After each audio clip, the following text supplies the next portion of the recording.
of Representatives in Nigeria, marking the beginning of the 9th National Assembly. Their mandate was to make laws and policies that would improve the lives of Nigerians, represent their constituencies, and generally move the country forward. Section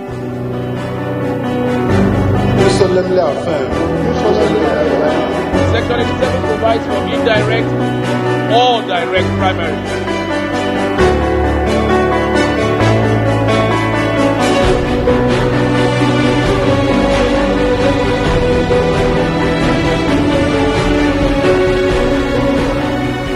Made up of representatives from all parts of the country, the 9th House has more political parties than the previous House.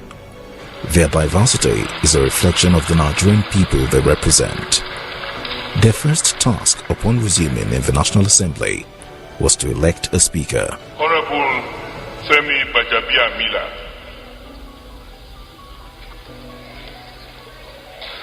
$281 votes. For the first time, with an unprecedented margin, the Speaker was elected. Representative Femi Gbajabiamila scored a total of 281 votes to beat his rival, Representative Umar Bago, who scored 76 votes, to emerge victorious. Good afternoon, honorable colleagues, ladies and gentlemen. My name is Femi Gbajabiamila, the Speaker, House of Representatives, Federal Republic of Nigeria.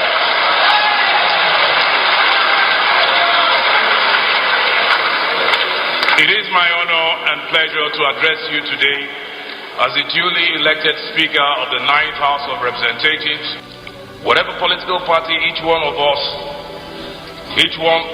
may belong, we must be conscious of the fact that Nigerians are truly desirous of good governance and are looking to us to be the agents that will, through meaningful legislation, combat security, poverty, corruption, and other problems and contradictions that have held our country back and stunted our development. It is this message of unity and coming together that informed the theme of our campaign, Nation Building, a Joint Task. We have decided to carry this theme into the operations of the 9th Assembly. As you can see, the logo, which embodies all parties represented in the House, will be displayed permanently behind the Speaker's chair for all to see. And as a constant reminder of what this Assembly is all about. Well, the issue of, or the mantra joint task, nation building is a joint task, that's what it means, was informed by my experience in politics, particularly legislative work, and even outside of legislative work, my experience in politics and understanding that people take partisanship, it will be beyond what it should be, and people oppose for the sake of opposing. People sometimes do not see, and I'm not absolving myself, I was in opposition at one time. People do not see nation building as something that belongs to everybody. And so I felt it was important that we began to look at partisan politics differently. Yes, we will play partisan. We will affiliate with our parties and oppose, but we will not oppose, or we should not oppose for the sake of opposition. We should have one common thing, and that is to move the country forward. And that's why I felt it should be a joint task, particularly in a country like Nigeria, where you have a potpourri of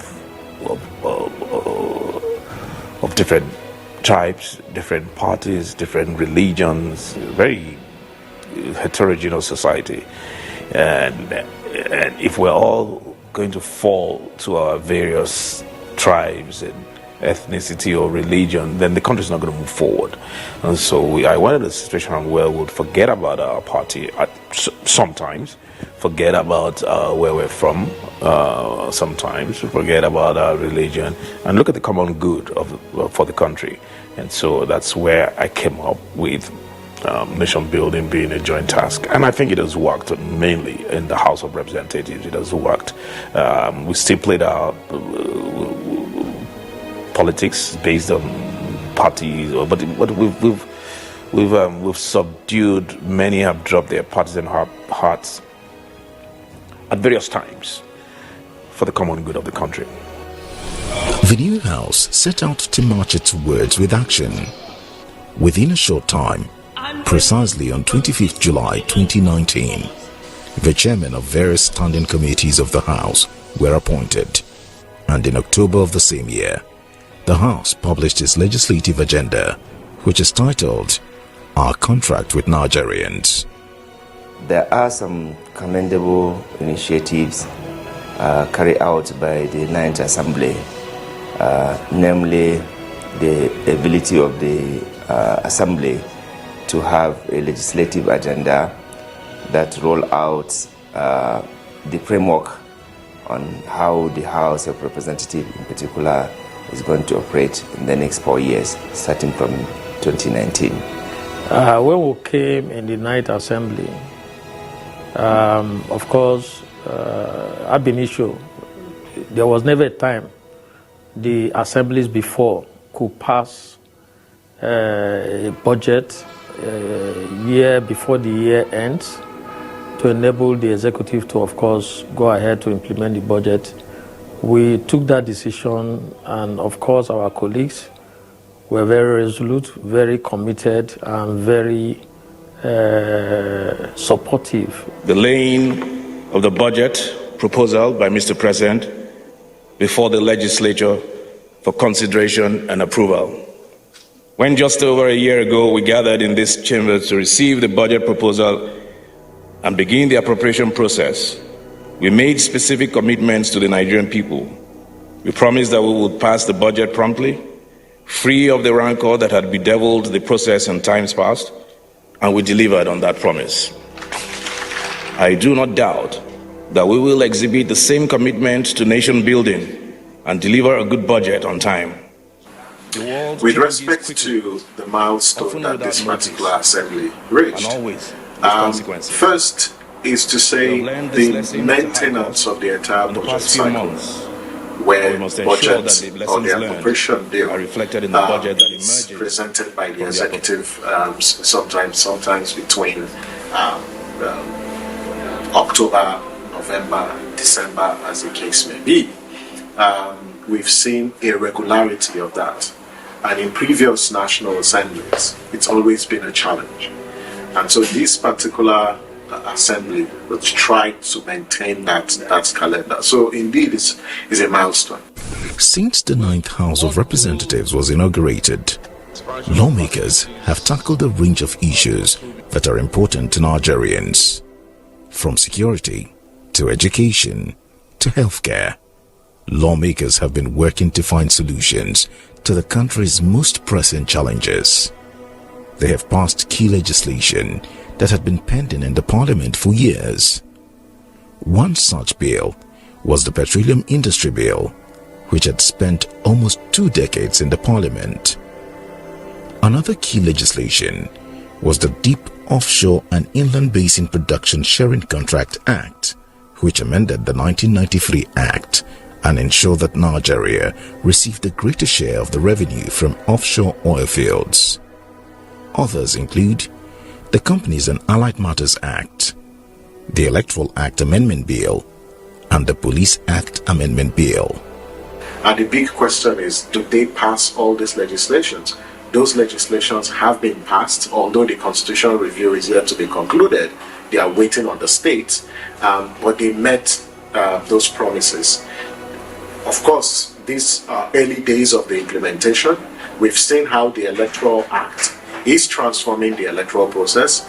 We are waiting to see the conclusion of the constitutional review process, but the executive has started implementing the PIA first with the unbundling of the NNPC, and then other sort of actions that have been taken. In terms of bills passed, in terms of interventions of the hours of so many issues, in terms of motions, in terms of cordiality, among the people, the members, I think it's traceable to the evolution, to the emergence, to the collegiality between the various members. So, okay, we have accepted you. This is a leader that we all look up to. This is somebody that is more experienced, knowledgeable. This is someone that is very diligent, proficient, that knows and knows how to even accommodate in other opinion. I think that is just, to me, is the key thing, and that tend to give the Ninth Assembly, Ninth House of Rep, this kind of leeway going forward. One of the key areas of focus for the House of Representatives has been security. The lawmakers considered a lot of bills and motions on the issue. The House also convened a special summit on national security in 2021, which was well attended. When the activities of bandits, insurgents, and criminals of every stripe impede our efforts at progress and prosperity, we must confront the realization that our previous and current approaches to addressing the challenges of insecurity have not yielded desired results. We also prioritize security, because if there's no security, there's no development. So from the top of my head, I think we have over 50 bills intervention in the security ecosystem. We also had over 100 motions as well, because there was a difficult time in Nigeria. You had IPOB issues, you had kidnapping, you had climate change issue that exacerbated the herdsmen, farmers clashes, Boko Haram, ISWAP, and so on and so forth, oil theft and stuff. So we tried to use the instrumentality of legislation to find solutions. And that security summit was geared towards ensuring that we look at all the indices that is, of course, affecting federal government from being able to secure the society, life and property, as enshrined in the Constitution. And we did that very, very well. We finished, made our recommendations, and of course, the leadership submitted a report to the executive for them to implement on. That had never happened before. About 9 bills that emanated from the security summit held by the House of Rep. These are critical bills. These are bills that has to do with security sector reform. About 9 of those bills were being critically looked into by the House of Representatives, and today some of these bills, or most of these bills, are now on their third reading. Awaiting, in fact, that have been passed by House of Rep anyway, being pushed now to the Senate for their own concurrence. To me, they are more critical, because these are bills that is about life. These are bills that is about security. These are bills that is about survival. These are bills that is about corruption, which other assemblies before it has been shying away from. So to me, and it was an initiative of the House of Rep. The issues of industrial unrest and strikes by professional associations are always recurring in the country. The House, led by Speaker Femi Gbajabiamila, played a critical role in resolving most of these issues. Then, of course, our children were at home doing nothing. And as a result of ASU strike, this Ninth Assembly again rose up to the challenges led by the Speaker and the leadership, and we were able to resolve some of those things. The Commission Delegation will work with the Minister, Honourable Minister, correct? And for the renegotiation, and they will get back to you on that. Mr. President, sir, are we on the same page?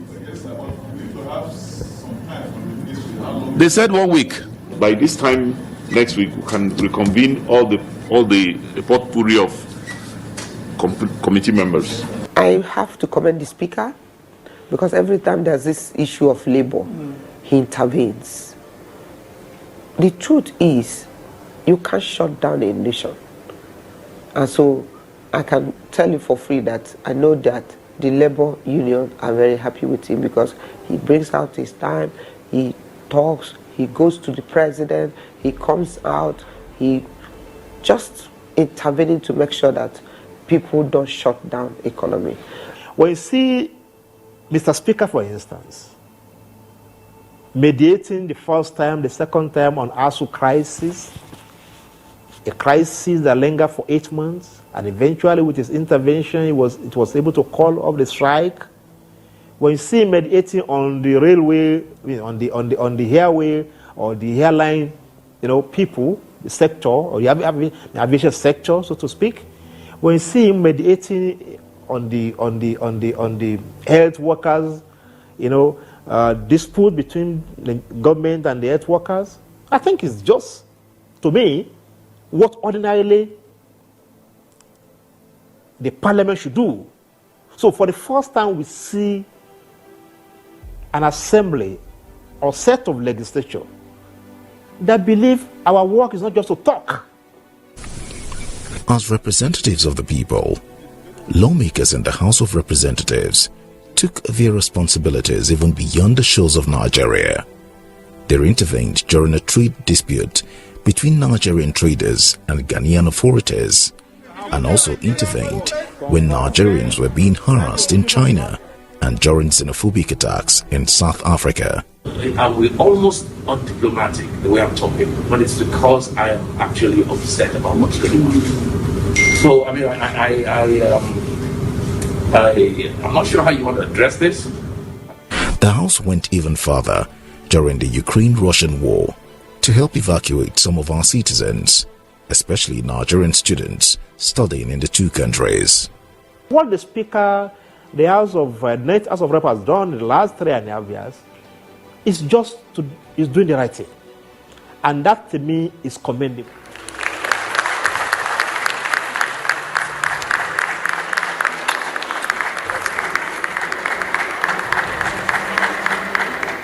I will give you an example of Ghana, where Nigerians were being brutalized. And the leadership of Ninth Assembly rose up to that challenge. Speaker, with some leaders and some members, flew to Ghana. Instead of engaging in war or us killing Ghanaians in Nigeria and also retaliating with what they had done to our people in Ghana, I went into that diplomatic channel, met with them, and they apologized. And issues were resolved. One unique aspect of the Ninth House will be the role played by Speaker Femi Gbajabiamila. He broadened the role of the legislature not only within the country but internationally, and popularized the term parliamentary diplomacy. We have been able to take instead of straitjacketing legislators into lawmaking, we've been able to a little bit, push the envelope and expand what legislator has the potential to do in terms of reaching out, getting involved in diplomacy, reaching out, solving trade disputes, looking out for the welfare of Nigerians outside of the country. I remember during COVID, the China ambassador issue. Those are things that I look back and I pray and I hope I'll look back in years to come and be proud of the ninth house, of what we were able to do. And of course, you've seen several times that the parliament intervened even across Africa. Another major initiative of Speaker Gbajabiamila was the birth of the Conference of Speakers and Heads of African Parliaments, COSAP, which successfully held its first conference in Abuja on Monday, May 9, 2022. COSAP aims to elevate the role of African legislatures in governance by partnering with other arms in proffering solutions to development challenges.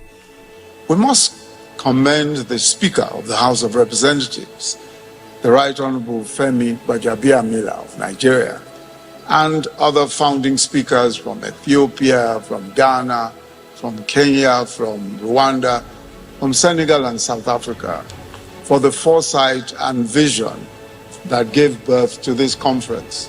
COSAP was an initiative that I set up for African parliament, heads of speakers of African parliaments, to begin to project the African issues that are common to African countries: debt relief, COVID, and the rest of them. We hosted the first meeting here in Abuja, and I'm going to be handing, as I exit my tenure, I'm going to be handing over to Ghana to pilot the affairs of COSAP. Great initiative. We just felt that the African voice needed to be amplified politically. The stage, we needed to take the front stage on issues that affect Africa. And who better to do this beyond the heads of state, the speakers, parliament to parliament, again, legislative diplomacy. And that's what COSAP was all about. LMI, that's the Legislative Mentorship Initiative, which I set up on my 60th birthday. I did that because I thought one of the part of the bane of our society in Nigeria is the failure of leadership to mentor the young ones. And I found that's something I was passionate about. And that's why I set up the LMI on my 60th birthday. Thank you. The story of the 9th House of Representatives is incomplete without stating how the members stood to be counted when the world came to a standstill during the COVID-19 pandemic. The House moved to mitigate the impact of the pandemic on Nigeria's economy with the introduction and passage of the Emergency Economic Stimulus Bill 2020, initiated by Speaker Gbajabiamila. It's a three-legged bill that gives companies a rebate on companies' income tax to the value of 50% of PAE deductions, so long as those companies maintain their PAE rolls as of 1st March 2020 till 31st of December 2020.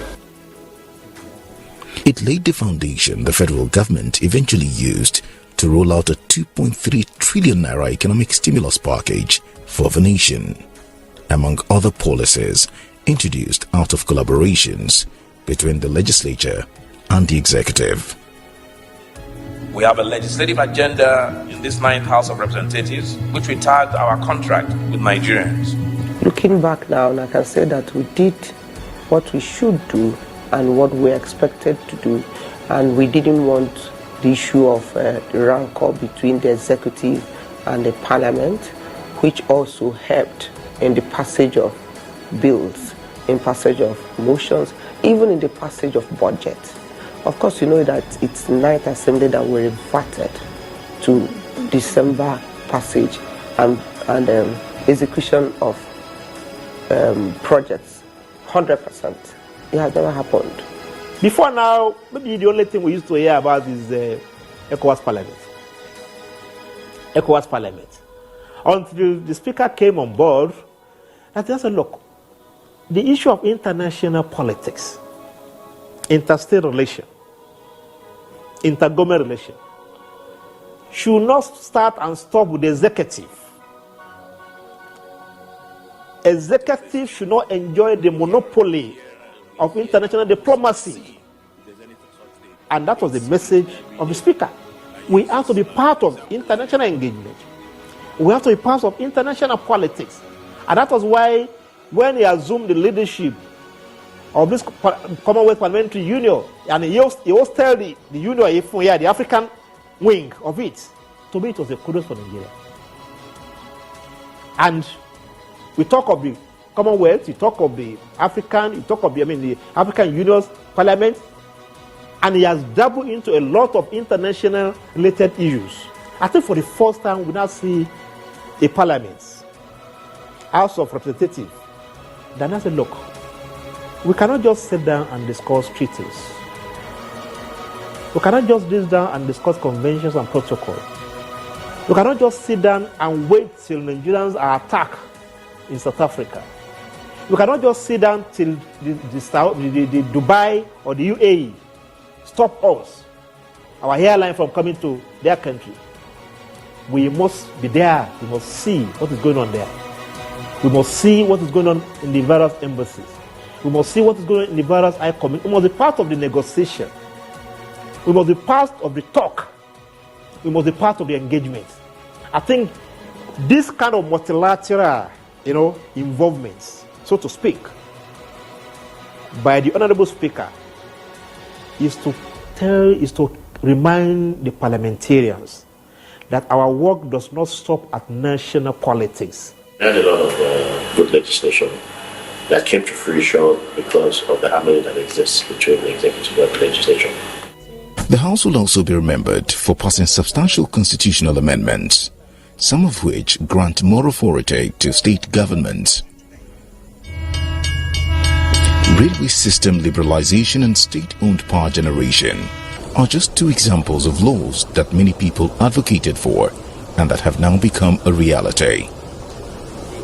So which rule says that it must be? Despite the unique challenges the Ninth House of Representatives faced, such as the worldwide shutdown caused by COVID-19, the Legislative House has accomplished much. As part of these achievements, landmark bills were passed, strategic interventions were made, and good governance was enshrined in the country.